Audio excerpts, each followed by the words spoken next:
নমস্কাৰ, এটা নতুন ভিডিঅ'ৰ সৈতে পুনৰ আপোনালোকক মোৰ চেনেললৈ স্বাগতম জনাইছো।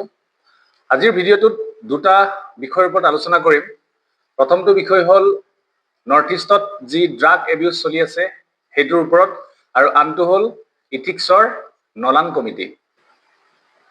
একেটা ভিডিঅ'তে মই দুটা টপিক এইকাৰণে আগবঢ়াইছো যাতে আমি যি আগন্তুক মেইনছৰ পৰীক্ষা আহি আছে, মেইনছৰ পৰীক্ষাৰ কাৰণে আমি গুৰুত্বপূৰ্ণ বিষয়খিনি যাতে অতি সোনকালে আলোচনা কৰিব পাৰো, আৰু তাৰ ওপৰত বেছ কৰি যাতে একেবাৰে ফ্ৰেচাৰ্ছ হ'লেও যাতে আপোনালোকে এনচাৰ ৰাইটিং প্ৰেক্টিছ কৰিব পাৰে। নৰ্থ ইষ্টৰ যি ড্ৰাগ চিনেৰিঅ' তাৰ ওপৰত মই কিছু পইণ্ট লিখি ৰাখিছিলোঁ মই যেতিয়া প্ৰস্তুতি কৰিছিলোঁ মেইনছৰ কাৰণে, আৰু সেই পইণ্টছখিনিকে মই আপোনালোকক এতিয়া আগবঢ়াম। আৰু লগতে এটা আৰ্টিকুল পঢ়িছিলোঁ, ড্ৰাগ এবিউজ ইন আছাম বুলি এই ধৰণে আৰ্টিকুল এটা আহিছিল আছাম ট্ৰিবিউনত। তাৰ পৰা কিছু পইণ্ট পাইছোঁ, যদিও পৰীক্ষাৰ লগত জড়িত ইমানখিনি জৰুৰী নহয়, সেইকাৰণে মই তাৰ পইণ্টছখিনি আগবঢ়োৱা নাই। জাষ্ট বৰ্তমান সময়ত কি ধৰণে চৰকাৰে পদক্ষেপ লৈছে তাৰ কিছু কথা লিখিছে, যদিও বিশেষ আমাৰ কামত নাহে। বাট টপিকটো আমাৰ কাৰণে এইকাৰণে জৰুৰী কাৰণ বৰ্তমান সময়ত চলি থকা সমস্যাবিলাকক লৈয়ে আমাৰ মেইনছত বিভিন্ন বাৰত বিভিন্ন ধৰণৰ প্ৰশ্ন আহিছে, গতিকে সেই বিষয়ে আমি আলোচনা কৰাটো আমাৰ কাৰণে খুবেই জৰুৰী। এতিয়া নৰ্থ ইষ্টৰ যি ড্ৰাগ এবিউজ সেই বিষয়ে জনাৰ আগতে আমি নৰ্থ ইষ্টৰ মেপটো ভালদৰে গুৰুত্ব দি চাব লাগিব। মই ইয়াতে কৈ গৈছোঁ আৰু আপোনালোকে নিশ্চয় মেপত গৈ চাব যে কি ধৰণে নৰ্থ ইষ্টৰ যি নেবাৰিং কাণ্ট্ৰি আছে, নেবাৰিং এৰিয়াবিলাক আছে, তাৰ পৰা ড্ৰাগছ যি ধৰণে নৰ্থ ইষ্টলৈ প্ৰবাহিত হৈছে সি আমাৰ কাৰণে চিন্তাৰ বিষয়। ভাৰতবৰ্ষৰ যদি আমি পাকিস্তানৰ ছাইডটো চাওঁ, পাকিস্তান, ইৰাণ আৰু আফগানিস্তান মিলি এটা গল্ডেন ক্ৰেচেণ্ট ক্ৰিয়েট কৰে, আৰু এইফালে লাওছ, ম্যানমাৰ আৰু থাইলেণ্ড লগ খাই পেলাই গল্ডেন ট্ৰাইংগুল ক্ৰিয়েট হয়। গতিকে এই ঠাইকেইটাৰ পৰা বহু ক্ষেত্ৰত ভাৰতবৰ্ষলৈ আৰু নৰ্থ ইষ্টলৈ ড্ৰাগছৰ সৰবৰাহ হয়। গতিকে আমি ডায়েগ্ৰামকেইটা আমি কি ধৰণে ব্যৱহাৰ কৰিম সেইটো আমাৰ কাৰণে জৰুৰী, কাৰণ আমি এনেকুৱা ধৰণৰ যদি কুৱেশ্যনছ পাওঁ তেন্তে আমি গল্ডেন ক্ৰেচেণ্ট আৰু গল্ডেন ট্ৰাইংগুলটো আমি ডায়েগ্ৰাম ড্ৰ কৰিব পাৰিম। এতিয়া স্ক্ৰীনত দেখাৰ ধৰণে আপোনালোকে চাই যাব। The sale and purchase and consumption of illegal drugs is a global phenomena that poses a paramount challenge to mankind. It not only destroys the consumer's life but also the entire family generation. এই যিটো drugs ট্ৰেফিকিঙৰ যিটো বিষয়, এইটো মই মোৰ একদম ষ্টাৰ্টিঙৰ practice answer হিচাপে মই লিখিছিলোঁ, আৰু ইয়াত যিখিনি পইণ্টছ মই ব্যৱহাৰ কৰিছোঁ সেইখিনি সেই সময়ৰ কাৰেণ্ট এফেয়াৰৰ ওপৰত বেছ কৰি হয়, আৰু বৰ্তমানো সেইখিনি ৰেলিভেণ্ট হয়। গতিকে ইয়াৰ কিছু পইণ্ট আমাৰ কাৰণে জৰুৰী হ'ব। According to World Drug Report 2022, there were around 209 million users of cannabis. এইবোৰ ড্ৰাগছৰ নাম হয়। 61 million users of opioids, 34 million users of amphetamines, 21 million users of cocaine, 20 million users of ecstasy. Drug business constitute to be the third largest business. গতিকে এইটো world drug ৰিপৰ্টৰ এটা ইয়াত data দিয়া হৈছে, বাট ইমানখিনি কথা মনত ৰখাৰ প্ৰয়োজন নাই যে যি ধৰণে বোলে আমুকটো কেনেবিজ ইমান হৈছে বা অপিঅইডছ ইমান। আমি দুই এটা এক্সাম্পল যেনেকৈ আমাৰ হিৰইনটো মনত ৰয় বা কোকেইনটো মনত ৰয়, এইকেইটাৰ ওপৰত বেছ কৰি আমি লিখিব পাৰোঁ as per world report. Next আমি ডায়েগ্ৰাম এটা ইয়াত ড্ৰ কৰিছোঁ। ইয়াত দেখাৰ ধৰণে ইৰাণ, গল্ডেন ট্ৰাইংগল আৰু গল্ডেন ক্ৰেচেণ্ট এইকেইটা আমি মেনশ্যন কৰিম। Across the border from Golden Triangle, huge quantities of heroin are entering the northeast Myanmar, northeast full stop. Myanmar remains the major supplier of opium and heroin in East and Southeast Asia. India is sandwiched between two large opium producing regions of the world, that is Golden Triangle on one side and Golden Crescent on other, as shown in the figure. ভাৰতবৰ্ষক দুইফালৰ পৰা মানে চেপি ধৰাৰ নিচিনা হৈছে, এফালে golden crescent, এফালে golden triangle. গতিকে ই মাজতে সোমাই কি হৈছে, চেণ্ডউইচ নিচিনা বনি গৈছে। চেণ্ডউইচত যেনেকে ব্ৰেডটোৰ ভিতৰত টমেটো বা এনেকুৱা ধৰণৰ চালাড টাইপৰ দিয়ে, ঠিক তেনেকে ড্ৰাগছৰ ক্ষেত্ৰত ইণ্ডিয়া এতিয়া চেণ্ডউইচ নিচিনা বনি গৈছে। Next, yaba is another drugs produced in south east and east Asia. In recent decades, Myanmar's Rakhine state has been transformed into one of the major hubs for drug transit in the country. Yaba producing labs have now been illegally established within Northeast. গতিকে আমাৰ প্ৰশ্নটো আছিল, what is the scenario' drug scenario' in north east. গতিকে তাৰ ওপৰত comment কৰিব কওঁতে আমি গোটেই তথ্যখিনি দিবৰ কাৰণে চেষ্টা কৰিছোঁ। Yaba producing labs have now been illegally established within Northeast. How to tackle the issue? কেনেদৰে আমি ইছ্যুটো টেকেল কৰিম? 5 states, Assam, Meghalaya, Myanmar, Nagaland, Mizoram must jointly address the issue They may form a dedicated joint task force to detect and destroy these illegal labs. The supply lines need to be guarded. Security agencies like Assam Rifles, BSF, and others can play a very important role. Massive demand reduction program needs to be undertaken. Community education against drugs must be enhanced. Even medical professionals need to undergo training to deal with such situation. এতিয়া যেহেতু মই এইটো বহুত আগতেই লিখা বাট এতিয়া যদি মই মোৰ এক্সপিৰিয়েঞ্চৰ ফালৰ পৰা ক'ব যাওঁ ইয়াক যদি আমি পইণ্ট ৱাইজ লিখো তেন্তে পৰীক্ষকৰ কাৰণে পঢ়িবলৈ বেছি সুবিধা হ'ব গতিকে এই ধৰণৰ কথাখিনি আপোনালোকে মনত ৰাখিব drugs rehabilitation centre should be functionalise এইটো ইম্পৰ্টেণ্ট হয় লাষ্টত লিখিছো adopting a whole of the government approach against drugs and all departments and agencies should move forward to make a drug free India by increasing cooperation and coordination এই ধৰণে মই এনচাৰটো তেতিয়া লিখিছিলো বাট এইটো মোৰ একেবাৰে আৰম্ভণি মই এইটো আপোনালোকক দেখাইছো যে যিসকল ফ্ৰেচাৰ আছে তেওঁলোকেও চেষ্টা কৰিলে তেওঁলোকৰ ৰাইটিং স্কিলটো লাহে লাহে ডেভেলপ হ'ব আৰু এই ধৰণে যেতিয়া আমি কিবা এটা বস্তু লিখিম তেন্তে আমি মেইনছত ডেফিনেটলি ভাল পাৰফৰ্মেঞ্চ দিব পাৰিম আৰু মই বাৰে বাৰে কৈছো যে এনচাৰ ৰাইটিংটো 60-70% নলেজ এটা থাকিলেহে আপুনি কিবা এটা লিখিব পাৰিব কাৰণ যি ধৰণে ইয়াত মই ৱৰ্ল্ড ৰিপৰ্ট ডাটা দিছো বা মই ড্ৰাগছ কেইটাৰ নাম দিছো বা মই ডায়াগ্ৰাম ড্ৰ কৰিছো এইখিনি ডিপেন্ড কৰিছে মোৰ কিমান নলেজ আছে তাৰ পাছতে মই লিখিবলৈ সক্ষম হৈছো এতিয়া নেক্সট আহো এটা ভাল লগা টপিক যেটো ইথিক্সৰ মই কৈছো ইথিক্স খুব ভাল লগা এটা বিষয় হয় আৰু ইথিক্সটো আমাৰ পাৰ্সোনেল আৰু প্ৰফেশনাল লাইফত খুবেই জৰুৰী হয় বিশেষকৈ সিভিল সাৰ্ভেন্ট হিচাপে ইথিক্স পেপাৰখনৰ কথাখিনি যদি আমি প্ৰেক্টিকেল লাইফত ব্যৱহাৰ কৰো তেন্তে সোসাইটিত বৰ্তমান যিমানখিনি প্ৰবলেম আছে এই প্ৰবলেমবিলাক নোহোৱা হ'ব আৰু এটা ইগালিটেৰিয়ান সোসাইটি আমি পাব পাৰো কিন্তু সেই ধৰণৰ সম্পূৰ্ণ হৈ উঠা নাই এতিয়া নলান কমিটি কি নলান কমিটিনো কি হয় সেই বিষয়ে আমি চাম মই এটিটিউডৰ পাছতে ইথিক্সৰ সেকেন্ড টপিকটো লৈছো নলান কমিটি ইম্পৰ্টেন্ট বুলি ভাবিছো আৰু বাকি যিখিনি আমাৰ টাৰ্মছ আৰু কি টাৰ্মছ বিলাক আছে সেইখিনি আমি লাহে লাহে চাম আশা কৰিছো আপোনালোকে এটো চাই আছে গতিকে আৰম্ভণিতে এটা কোৱেশ্চন মই দিছো in the 21st century how far are the 7 principles of public life suggested by Nolan committee relevant analyze গতিকে আমি নলান কমিটি ডাইৰেক্ট কোৱেশ্চন এনেকে নাপালেও আমি তাৰ যিখিনি প্ৰিন্সিপলছ আমি বিভিন্ন ধৰণৰ এনসাৰ লগাব পাৰিম যি ধৰণে মই এসে লিখোতেও ব্যৱহাৰ কৰিছিলো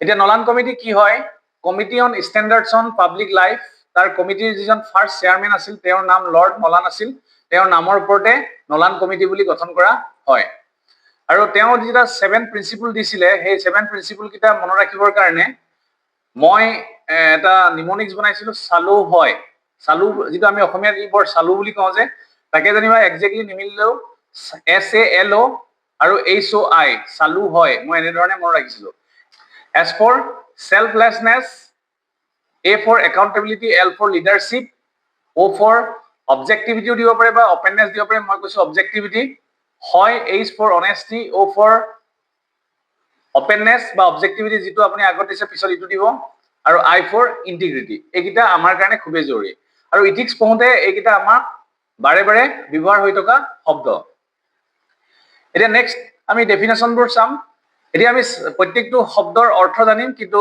লাইন বাই লাইন কৈ যোৱাৰ প্ৰয়োজন নাই এখিনি আমি প্ৰেক্টিকেল লাইফত শুনি থকা শব্দ বা আমি পৰীক্ষাত লিখোতে সিস্টেমেটিক্যালি লিখিম সেলফলেছনেস অবিয়াসলি ক'ব গলে স্বাৰ্থহীনতা য'ত স্বাৰ্থ নাথাকে গতিকে এজ এ সিভিল সাৰ্ভেন্ট বা পাব্লিক অফিসত যিবিলাক এমপ্লয়ি থাকে তেওঁলোকে পাব্লিক ইন্টাৰেষ্টৰ ওপৰত গুৰুত্ব কৰিহে ডিসিশন ল'ব লাগে প্ৰাইভেট ইন্টাৰেষ্টৰ ওপৰত বেছ কৰি নহয় অৰ্থাৎ সেলফলেছনেস হ'ব লাগে they should not do so in order to gain financial or other material benefits for themselves family বা friend বা family বা relatives কাৰণে যাতে materialistic বস্তুৰ ডিমাণ্ডত যাতে নিজৰ কামবোৰ নকৰে হেতু লক্ষ্য ৰাখিব লাগে এটা আপোনালোকে কমেন্ট কৰিবচোন প্ৰ্যাকটিক্যাল লাইফত বৰ্তমান সকলো স্তৰতে তেনেকুৱা হৈছে নে নেক্সট ইন্টিগ্ৰিটি খুব এটা ধুনীয়া শব্দ ইন্টিগ্ৰিটি মানে একেবাৰে সহজ অৰ্থত বুজাব গলে আপোনালোকে ইয়াৰ পৰা পঢ়ি চাব নিজে পষ্ট কৰি আৰু মই PDF টো টেলিগ্ৰামত দিমে ইন্টিগ্ৰিটি হল মৰেল প্ৰিন্সিপলটো মোৰ বা মোৰ ফিলসফি যিকোনো সিচুৱেশনত সেম যদি থাকে মই এজন এ পাৰসন উইথ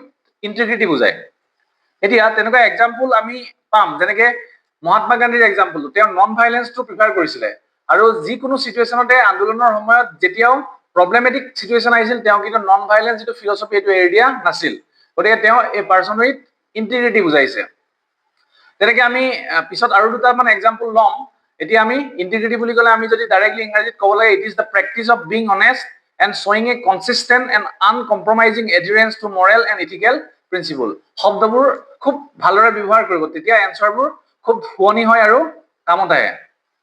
এতিয়া কৈছে uncompromising adherence to moral and ethical principle. যিখিনি ইথিকেল বা মৰেল প্ৰিন্সিপল আছে তাত কোনো ধৰণৰ কম্প্ৰমাইজ নকৰা ব্যক্তিজনেই হ'ল এই person with integrity. Next, objectivity.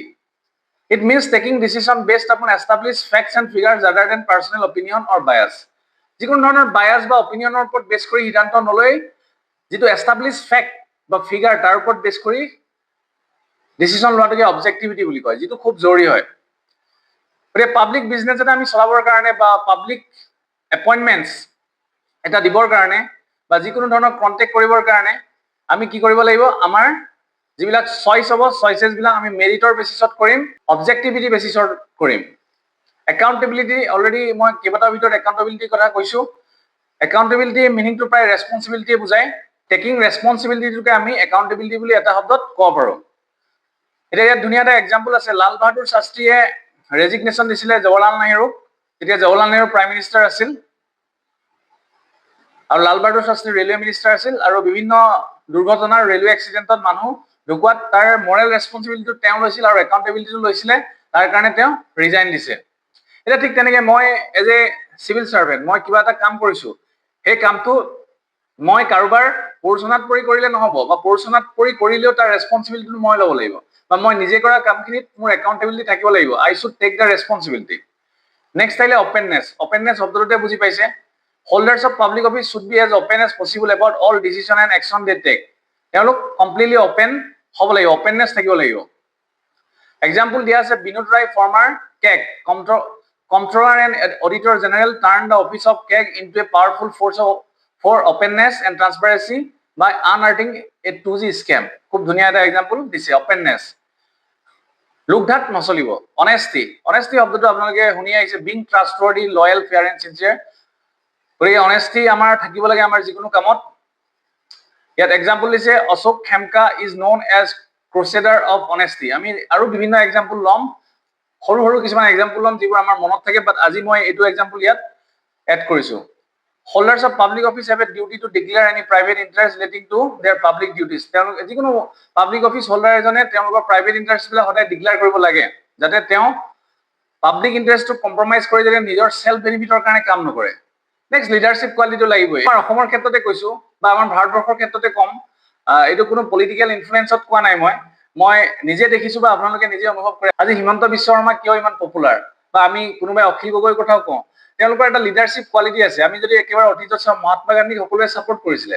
Mahatma গান্ধীক কিয় লিডাৰ হিচাপে মানিছিল?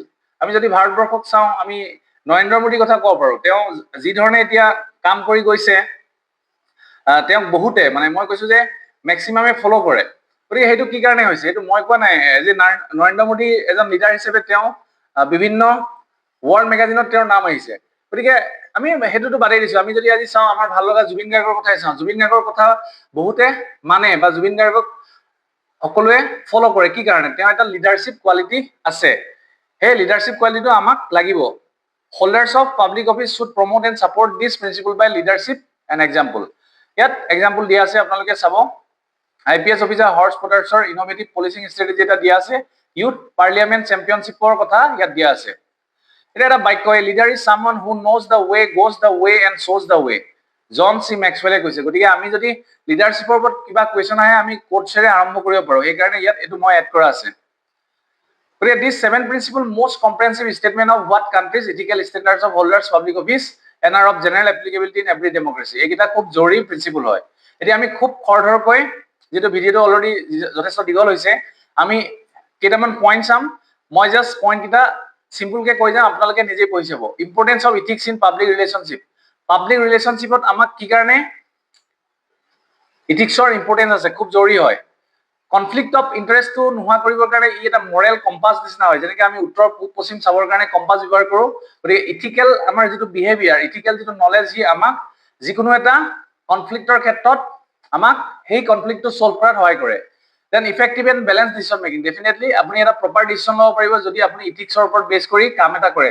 ধৰি ল'লে আপুনি অফিচত কিবা এটা কৰিব বিচাৰিছে, যিটো আপোনাৰ কাৰণে শুদ্ধ, আপোনাৰ মানে অফিচৰ কাৰণে শুদ্ধ, পাব্লিকৰ কাৰণে শুদ্ধ, বাট আপোনাৰ চিনিয়ৰ অফিচাৰে আপোনাক প্ৰেছাৰাইজ কৰিছে সেইটো নকৰিবৰ কাৰণে, তাৰ এগেইনষ্টত কিবা এটা কৰিবৰ কাৰণে কৈছে, তেতিয়া আপুনি কনফিউজনত থাকিব যদিহে আপোনাৰ ইথিকেল যিটো পাৱাৰ সেইটো যদি ষ্ট্ৰং নহয়, আপুনি যদি নিজৰ মৰেল যিটো মেপ, সেই মৰেল মেপটোত যদি ইথিক্সৰ দ্বাৰা আপুনি গাইডেন্স নকৰে, তেন্তে আপুনি কিন্তু সেই চিনিয়ৰৰ কথা মানি পেলাই কনফিউজনত লাহে লাহে আপুনি প্ৰব্লেমৰ মাজত সোমাই যাব।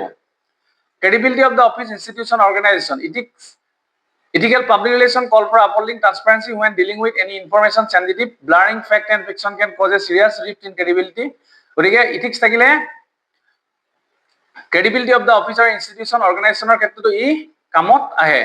Trustworthy relationship with people. Ethics যাৰ মাজত আছে, ethicsৰ জৰিয়তে সম্পৰ্ক এটাত বিশ্বাস জন্মে।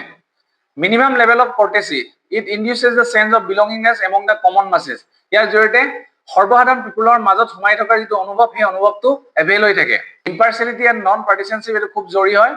গতিকে কাৰোৰ প্ৰতি যাতে আমি পাৰ্চিয়েলিটি নেদেখাওঁ বা পাৰ্টিচানশ্বিপ নহওঁ, সেইটো ইথিক্সৰ ক্ষেত্ৰত খুব জৰুৰী হয়। গতিকে ইথিক্সৰ জৰিয়তে আমি ইম্পাৰ্চিয়েলিটি কামবোৰ কৰিব পাৰোঁ, ইম্পাৰ্চিয়েলি কামবোৰ কৰিব পাৰোঁ, বা নন পাৰ্টিচানশ্বিপ হৈ পেলাই আমি কামবোৰ কৰিব পাৰোঁ। বোলে মোৰ বন্ধু, মই বন্ধুজনৰ কাৰণে কৰিছোঁ, আনৰ কাৰণে কৰা নাই, তেনেকুৱা ধৰণৰ সমস্যাবোৰ সৃষ্টি নহয়। কিন্তু ৰিচেণ্ট সময়ত চিভিল চাৰ্ভেণ্টৰ মাজত মৰেল ইৰোজন কিছুমান হৈছে, তাৰ ৰিজনছ বিলাক দিয়া আছে, আপোনালোকে চাব, খুব সুন্দৰকৈ দিয়া আছে। একাউণ্টেবিলিটি, ৰেছপনচিবিলিটি নোহোৱা হৈছে, তেওঁলোকে ইথিক্সবোৰ চেক্ৰিফাইচ কৰাৰ নিচিনা হৈছে, ভেলুজ ইণ্টিগ্ৰিটি বিলাক নিজৰ পৰা আঁতৰাই ৰাখিছে। ছ'চিয়েল একচেপ্টেঞ্চ, তাতোতকৈ ডাঙৰ কথা, ছ'চাইটিয়ে একচেপ্ট কৰিব লৈছে, কাৰাপ্টেড পিপুল বিলাকক ছ'চাইটিয়ে ইজিলি একচেপ্ট কৰিছে, টলাৰেট কৰিবলৈ লৈছে। তেনেকুৱা ধৰণৰ কি হৈছে, এইটো এটা বিহেভিয়াৰ হৈ গৈছে। আমি ৱে লৈ লৈছো যে অফিচ এটাত কাম কৰিবৰ কাৰণে আমি পইচা দিওঁ, পইচা দিয়াজনো ভুল, পইচা লোৱাজনো ভুল। গতিকে সেইটো এটা পৰম্পৰা চলি গৈছে, আৰু পৰম্পৰাটো চলি যোৱাৰ কাৰণে আমি সেই যি কৰাপশ্যনটো আমি আঁতৰাব পৰা নাই। Mega administration, slow' methodology and delay in decision making, এইটো আপোনালোকে পাইছে। মেগা এডমিনিষ্ট্ৰেশ্যন, শ্ল' মেথডলজি আৰু ডিলে ইন ডিচিশ্যন মেকিং, এইটো এটা ডাঙৰ সমস্যা।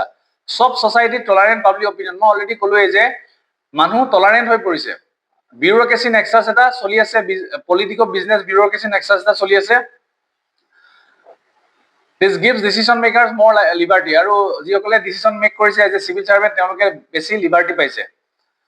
কি ধৰণৰ অপশ্যন আছে কাৰেক্ট কৰিবৰ কাৰণে? ট্ৰান্সপাৰেঞ্চি ইনক্ৰিজ কৰিব লাগিব, যি ধৰণে এতিয়া চৰকাৰে কৰিছে বিভিন্ন ক্ষেত্ৰত। আজিকালি অন্ততঃ আপুনি বহু ক্ষেত্ৰত আপুনি চৰকাৰী অফিচ বিলাকত দেখিব যে সেই আগৰ দিনৰ কৰাপশ্যন বিলাক নাই। আপোনাক হঠাতে বা সহজতে কিবা এটা ক্লেইম কৰিব নিবিচাৰে, ব্ৰাইবৰ কাৰণে আপোনাক কিবা এটা বিচাৰিব নোৱাৰে, কাৰণ এতিয়া বস্তুবোৰ ট্ৰান্সপাৰেণ্ট হৈছে। নেক্সট, ল বিলাক ষ্ট্ৰেংথ হৈছে, যেনেকে হুইচেল ব্লোৱাৰ্ছ প্ৰটেকশ্যন ল, এইবিলাক ষ্ট্ৰং হ'ব লাগিব। ৰিচাৰ্চ এণ্ড ষ্টাডিজ বাঢ়িব লাগিব। ইথিক্স অডিট কিছুমানো চলিব লাগিব। To identify risks to the integrity of the most important processes, effective external and internal complaint and redress procedure. Violation of breaches of code of ethics. This should invite sanction and punishment. Punishment or ব্যৱস্থা কৰিব লাগিব। কম্পিউটাৰাইজেশ্যন and digitisation খুব important. Computer যদি চব বস্তু থাকে, কেতিয়াও আমি সহজতে কৰাপশ্যন কৰিব নোৱাৰো। ছেটিং অফ চিচিটিভি অফিচত থাকিব লাগিব। নেক্সট, লাষ্টৰ ফালে দিয়া আছে relation between public and private ethics. Public আৰু প্ৰাইভেটৰ মাজত যিটো ৰিলেশ্যন, তাৰ ওপৰত বেছ কৰি আমাৰ বাৰত কুৱেশ্যন আহিছিলে। কুৱেশ্যনটো মই একজেক্টলি পাহৰিছো, মই পাছত কম আপোনালোকক। এনেকুৱা আহিছিলে যে এনেকুৱা এটা কাম মই প্ৰাইভেটত কৰোঁ, মানে মোৰ পাৰ্চনেল লাইফত কৰোঁ, মই প্ৰাইভেটত কৰোঁ, পাব্লিকত কৰিম নাই। সেই কুৱেশ্যনটো মই ভাবোতে মোৰ যথেষ্ট সময় লাগিছিলে। সেইকাৰণে কথাটো এনেকুৱা, মই যদি ফেমিলিৰ ক্ষেত্ৰত সেই কামটো কৰোঁ, সেইটো কিন্তু ইমান বেছি বেয়া নেদেখায়, কিন্তু পাব্লিকৰ ক্ষেত্ৰত দেখায়। কিন্তু নিগেটিভ এইটো হ'ব যে মই যদি মোৰ যিটো মৰেল প্ৰিন্সিপল, সেইটো যদি ফেমিলিৰ ক্ষেত্ৰত এটা ৰাখোঁ, পাব্লিকৰ ক্ষেত্ৰত এটা ৰাখোঁ, মই তেতিয়া পাৰ্চন অফ ইণ্টিগ্ৰিটি নহয়। গতিকে আল্টিমেটলি মই গোটেইটো একেধৰণে মিলাই লিখিব লগা হৈছিল। কুৱেশ্যনটো ইম্পৰ্টেণ্ট হয়, মই আপোনালোকক নেক্সট ভিডিঅ'ত দিম। গতিকে এই যিটো পাৰ্ট, এইটো আপোনালোকলৈ থাকিল। পাব্লিক আৰু প্ৰাইভেটত প্ৰাইভেট ইথিক্সৰ ৰিলেশ্যনশ্বিপটো কি আপোনালোকে চাব। মই যদি কম সময়ত কৈ দিওঁ যে in public relation respect, attention, power, authority and materialistic benefit are expected. In private people expect intimacy, loyalty, love and affection. এইকেইটা আপোনালোকে বুজি পাব, খুব চিম্পল লেংগুৱেজত দিয়া আছে। কি ধৰণে আমি প্ৰাইভেট আৰু পাব্লিক লাইফটো আমি মেইনটেইন কৰি থাকিম, সেইটো দিয়া আছে। Why tight separation is not possible, private life আৰু পাব্লিক লাইফটো কি ধৰণে কমপ্লিটলি ছেপাৰেট কৰি দিব নোৱাৰে, সেই বিষয়ে ধুনীয়াকে দিয়া আছে। আপোনালোকে মাথো অকণমান সময় পজ কৰি এইখিনি পঢ়িব, কাৰণ অলৰেডি মই যিখিনি মেইন পইণ্ট, সেই পইণ্টখিনি আপোনালোকক বুজাইছো। আৰু এইখিনি আপোনালোকে পঢ়াৰ পিছত গম পাব যে আমাৰ পাব্লিক আৰু প্ৰাইভেট লাইফটোত কি ধৰণে ইথিক্সে কাম কৰি থাকে, আৰু কি ধৰণে আমি প্ৰাইভেট লাইফটো আৰু পাব্লিক লাইফটো মেইনটেইন কৰাৰ ক্ষেত্ৰত ইথিক্সে আমাক সহায় কৰে। সেই বিষয়ে ইয়াত ধুনীয়াকৈ দিয়া আছে। আজিৰ ভিডিঅ'টো ইমানতে থৈছো। আকৌ এটা নতুন ভিডিঅ'ৰ সৈতে, গুৰুত্বপূৰ্ণ বিষয়সমূহৰ সৈতে আপোনালোকক লগ পাম, পঢ়ি থাকক, সময় অপচয় নকৰিব। নমস্কাৰ।